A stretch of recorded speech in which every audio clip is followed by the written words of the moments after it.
नमस्कार दोस्तों, मैं हूं डॉक्टर पवन सिंह राणा। मेरा यूट्यूब चैनल में आप सभी लोगों का स्वागत है।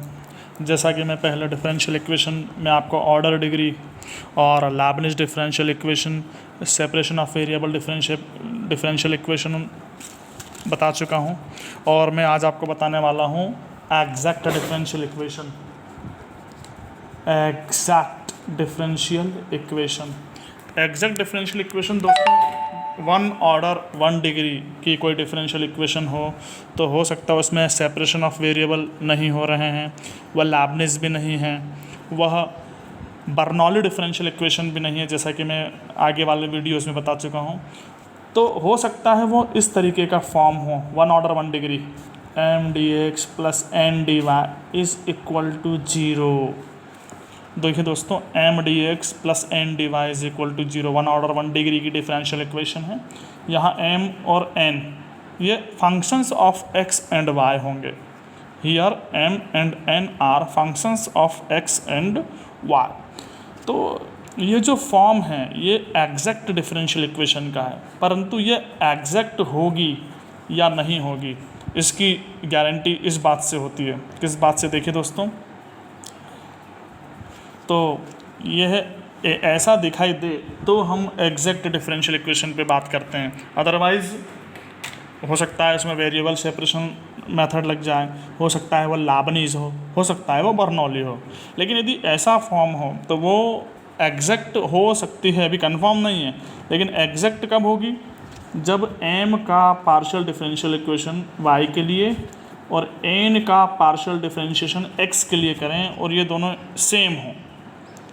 एम का वाई के लिए, एन का एक्स के लिए पार्शियल डिफरेंशिएशन करें तो ये दोनों यदि इक्वल आते हैं तो हम कहते हैं कि इक्वेशन वन जो है एग्जैक्ट है।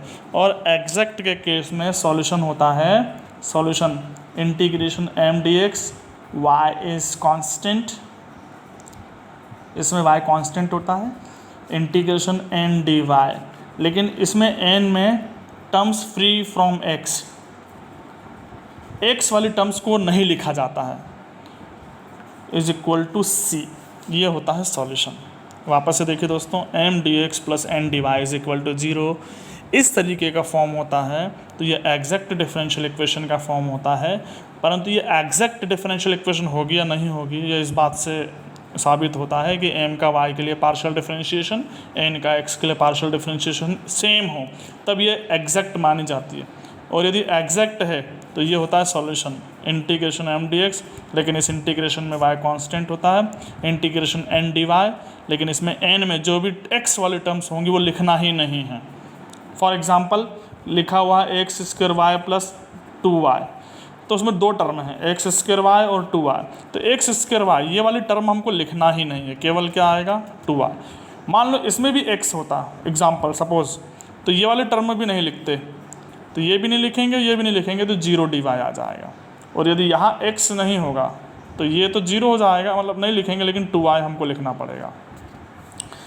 अच्छा देखिए दोस्तों, अब मैं आपको आगे बताने वाला हूँ कि यही फॉर्म आया, लेकिन ये दोनों नॉट इक्वल आ रहे हैं। ये दोनों कैसे आ रहे हैं? Not equal. Del M upon del Y is not equal to del N upon del x.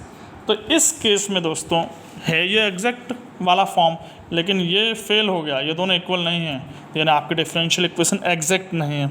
Exact नहीं है तो इस केस में हम ये देखते हैं कि इक्वेशन वन कहीं होमोजीनियस डिफरेंशियल इक्वेशन तो नहीं है।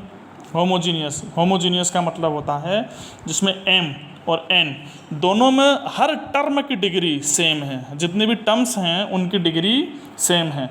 यदि ये होमोजीनियस है, एम डी एक्स और एन डी वाई में, फिर से सुनिए दोस्तों, हमने ये फॉर्म देखा तो ये तो एग्जैक्ट का फॉर्म है, लेकिन ये एग्जैक्ट है कि नहीं इसके हमने टेस्ट लिया तो ये दोनों नॉट इक्वल आए, इसका मतलब एग्जैक्ट नहीं है। एग्जैक्ट नहीं है तो क्या करेंगे?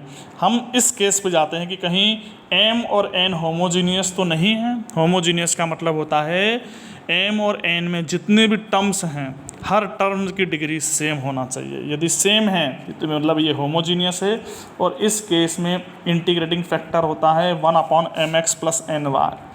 ये होता है इंटीग्रेटिंग फैक्टर, यानी एम को एक्स से मल्टीप्लाई करते हैं, एन को वाई से और वन के अपॉन में। तो जो भी टर्म आती है उसको इक्वेशन 1 में मल्टीप्लाई कर देते हैं, तो नई इक्वेशन बनती है इक्वेशन नंबर 2। तो उसमें नया सेम यही बनेगी, ऐसे ही बनेगी M D x plus N D Y. तो नया एम बनेगा, नया एन बनेगा, दोनों का पार्शियल डेरिवेटिव लेते हैं, एम का वाई के लिए, एन का एक्स के लिए, दोनों अब सेम होंगे तो इस तरीके से सॉल्यूशन दे दिया जाएगा। केस सेकंड, हो सकता है इस तरीके का फॉर्म आए, मतलब ये एग्जैक्ट का फॉर्म है, लेकिन ये एग्जैक्ट होगी नहीं होगी इसकी गारंटी इस बात से पता चलती है। अभी भी इक्वल नहीं है, तो हम देखते हैं कि कहीं ये होमोजीनियस तो नहीं है, लेकिन वो होमोजीनियस भी नहीं है, तो हो सकता है वो इस तरीके का फॉर्म हो। किस तरीके का? एक्स वाई का कोई फंक्शन हो, लेकिन इसमें वाई डी एक्स का मल्टीप्लाई हो, एक्स वाई का कोई दूसरा फंक्शन हो, लेकिन इसमें एक्स डी वाई का मल्टीप्लाई हो, इस तरीके से दिखाई दे। होमोजीनियस नहीं है, लेकिन वो ऐसी दिख रही है, एक्स वाई का कोई फंक्शन लेकिन वाई डी एक्स का मल्टीप्लाई, एक्स वाई का कोई दूसरा फंक्शन लेकिन एक्स डी वाई का मल्टीप्लाई, ऐसा दिखाई दे, तो इस केस में इंटीग्रेटिंग फैक्टर होता है 1/mx माइनस एन वाई। तो जो भी टर्म आएगी इसको इसमें मल्टीप्लाई कर देंगे इक्वेशन 1 में। जो आपकी इक्वेशन रहेगी ये मेन इक्वेशन, उसमें हम मल्टीप्लाई कर देंगे तो वापस से नया m मिलेगा, नया n मिलेगा।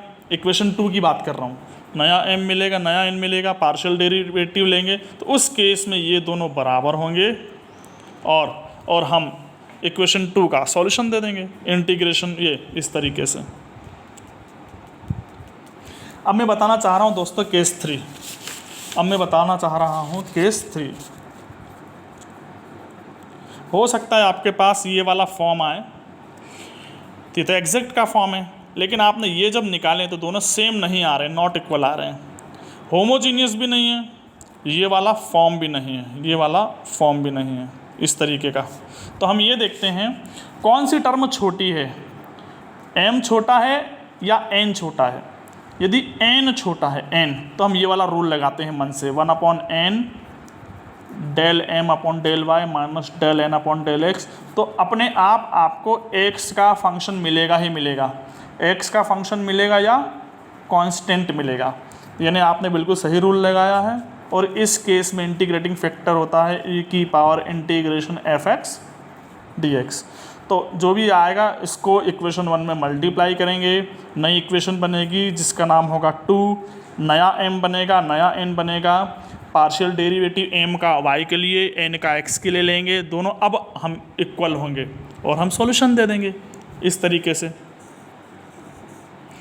लेकिन यदि m छोटा है, m में नंबर ऑफ टर्म्स कम है m में, तो हम ये वाला रूल लगाते हैं, ये a वाला रूल था और ये b, 1/m del n upon del X minus del m upon del y, और ये आपका y का ही फंक्शन होना चाहिए और होगा ही होगा, या कांस्टेंट होना चाहिए।